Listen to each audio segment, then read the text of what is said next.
दिनैहाय 14 नं चिरां दुवारावहाय सान्थिपुरावहाय मानाव गेदेर बिटिआरनि चिफ प्रमद बर' सारा फैदोंमोन। दा थांफिनसिगोन नै रेडि जाबाय।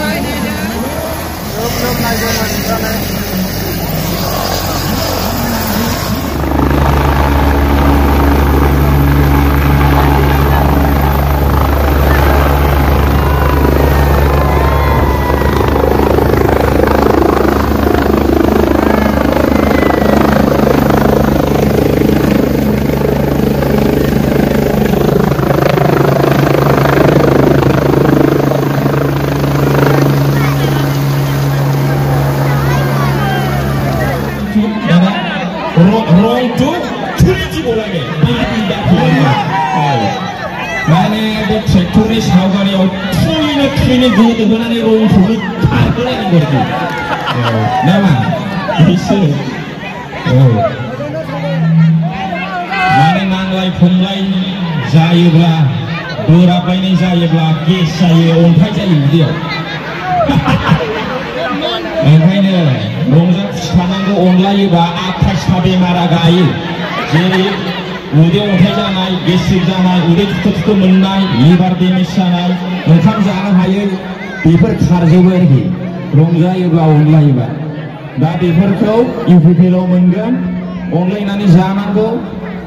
दान होलायनांगौ, गोरोबलायनांगौ आरोखि। नै ओइ सनालि आबाय हिनजावखौ ओंखाम ओंख्रि संनो गोरोंखौ लानांगौ। आं बेखौ खावलायो हौवाफोरखौबो। ना मा होनो? बिटिआर सोरजिबाय आरो नैबे समावबो जोंनि सुथुरा दायो गोजाननिफ्राय जोंखौ नायगासिनो दङ। जोंखौ बोरै गावस्रा होनो हायो, जोंखौ बोरै थेर बेथेर खालामनो हायो, 5,000 मुंख्लंआव जों मोननाय बे बड'लेण्डखौ बोरैहाय थेर बेथेर खालामनो हायो, बेखौ दिनै सुथुरफ्रा नोजोर होगासिनो दङ। मोनसे समाव जों बयबो सानदोंमोन, सोमावसारनायाव जोंनि दैदेनगिरिफ्रा बुंदोंमोन राजखान्थि गोहोखौ लानानै गावनि खाफालखौ गावनो दानानै लानांगोन। दिनै राजखान्थि मोननाय गोहो मोननाय लोगो लोगो जोंनि फरायसाफ्रा डाक्टार इन्जिनियार जानो थाखाय आवगायलांबाय।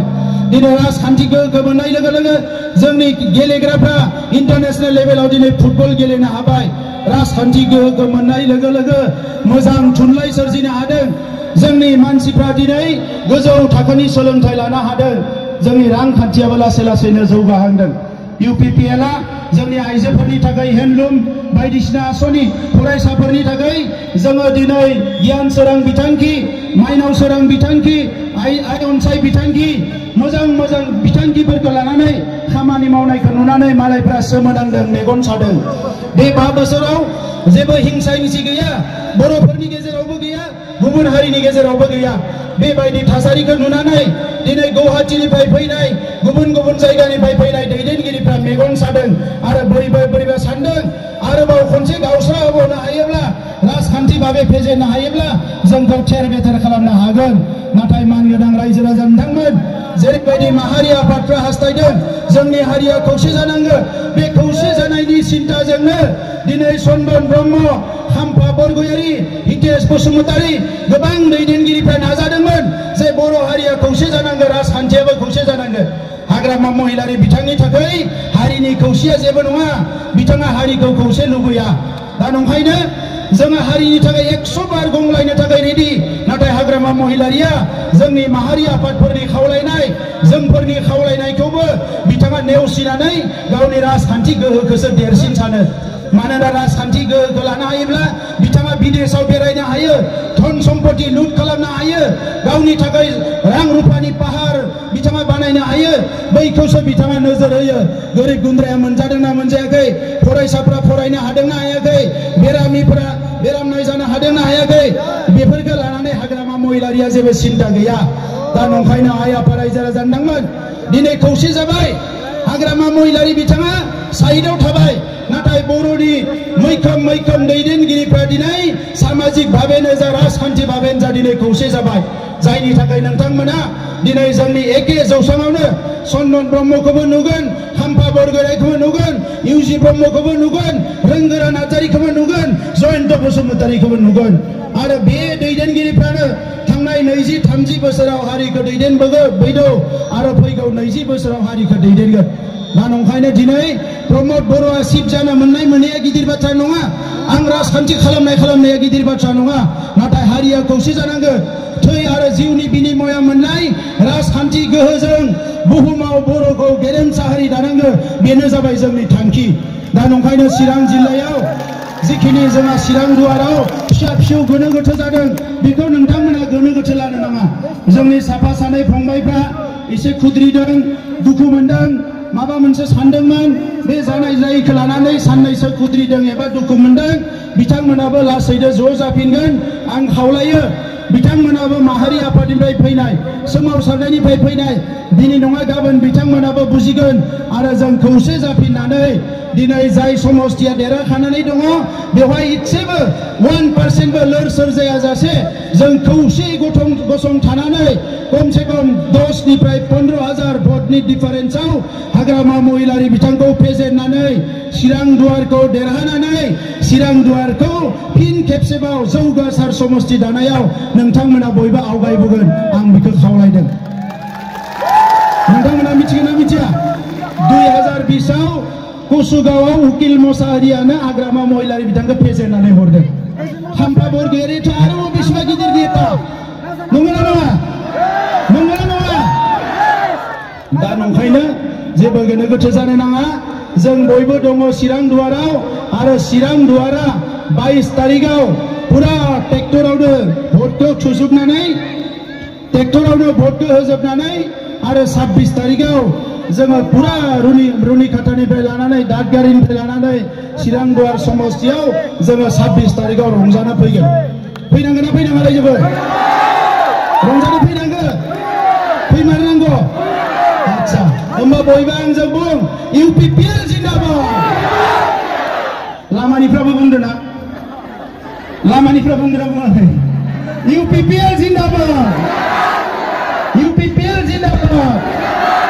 इउडि ब्रह्म जिन्दाबाद आदा उमर सिंह ब्रह्म दिनैहाय बिजेपिनिफ्राय बिपिएमनिफ्राय लोब जयनिं जाबाय नै सान्तिपुरावहाय चिरां दुवार 14 चिरां दुवार गोलैयो 14 नैबे बिजेपि हाबखांनाय लोगो लोगो गरायखांनाय लोगो लोगो नोंथांमोनखौ गरायनो नागिरदों बिनि उनाव दादगारि रुनिखाता आरो देवस्रि जोबनो गैयै जयनिं ओरैहाय साइड खालामनानै होदो बिथांमोनखौ ओरैहाय लासै हगारहरदो ओरैहाय बावसोआव थायोबा जायगा थोनाय नङा निजोम बैसों थांहोदो मानसिफोरखौ ओरै थांहोदो खोलाजों थांहोदो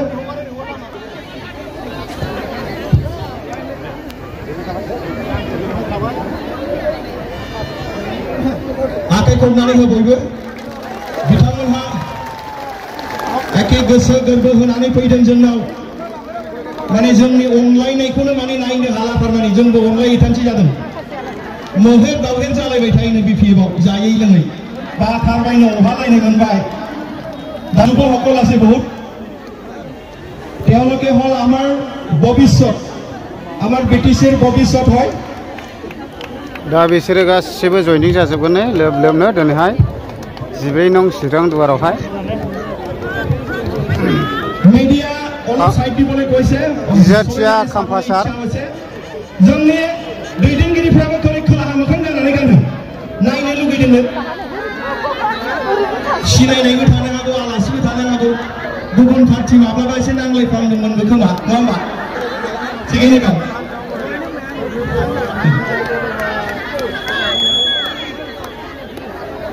दिनै बिसोरो गासिबो जयनिं जाजोबगोन आरो लोबनो जोबनो गैयै दङ आं हानायखिनिखौ एसे नोंथांमोननो भिडिअनि गेजेरजों शेयार खालामनोसै बिजेपि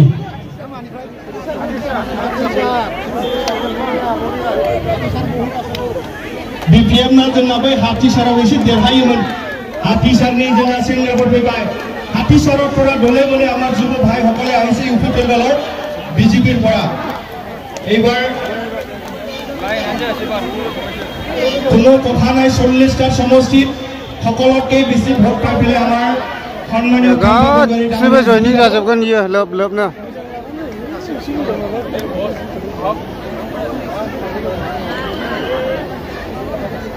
शान्तिपुर प्राइमारी BPFनि दैदेनगिरि नोंथांमोनखौबो फैनो थाखाय गुरै खावलायबाय सान्तिपुर प्राइमारिनि दैदेनगिरि बिथांमोनखौ गुरै खावलायबाय नोंथांमोनाबो फैदो प्राइमारि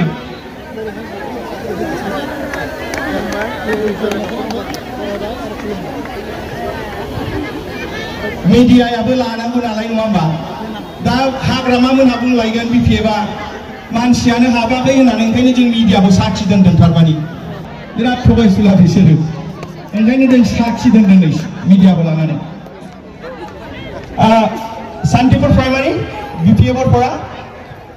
BPF सान्तिपुर प्राइमारिनि गासै फंबायमोन बिनानावमोन रायजो राजा गासैखौबो खावलायबाय नोंथांमोना फैदो नङा होमबा सान हर मावनो हाग्रा जोब एबार जों एसे बोराय बोराय बुरै बुरैया न' सिङाव जिरायब्लाबो अरजाला जोंहा मोनखाबाय नै ইমান ইমান টেলেণ্ট আমাৰ ল'ৰাবিলাক আছে কিন্তু BPFে এইবিলাক ল'ৰাক লৈ পেলাই এনেকুৱা মানে ভাল এটা হয়তো কামত ব্যৱহাৰ কৰা নাই আজি UPPL দল আহিছে ভাল এটা মানে আমি কামত ব্যৱহাৰ কৰিম সৎ কামত ব্যৱহাৰ কৰিম তেওঁলোকৰ ভৱিষ্যত আমি সুনিশ্চিত কৰিম দেওশ্ৰী প্ৰাইমাৰী না जोबनो गैयै जयनिं आरो जेरावबो जयनिं जोंहा मोनसे इन्टारेस्टिं ओंखायनो जों एसे लास्टआव दोनदों बयबो आखाइ खबनानै बरायनानै खावलायगोन चिरां डिस्ट्रिक्ट BSU हाग्रामा महिलारिजों दाजानाय BSUनि मानगोनां आथिखालनि आफादगिरि चिरां डिस्ट्रिक्टनि बुरबारि फैलाव नार्जारी फंबायखौ बनसुनि फंबायखौ बे समाव फैनो खावलायबाय फैलाव नार्जारी बनसुनि चिरां जिल्लानि आथिखालनि आफादगिरि फंबायखौ बयबो आखाइखौ आंखायनो एसे फंबायखौ एसे इउनिट जाथों साननानै UPPL only UPPL only Kampung Jinnabad Kampung Jinnabad Bosumutari Monty Bosumutari Ritu Bosumutari from BPF जों जाया बेखौ होननानै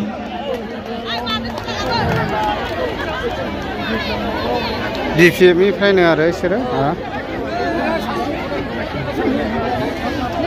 गाबोन एखेबारे बिराद मोजां फाव लांनानै खुस्रोमहैनो हागौ खेल खालाम एसे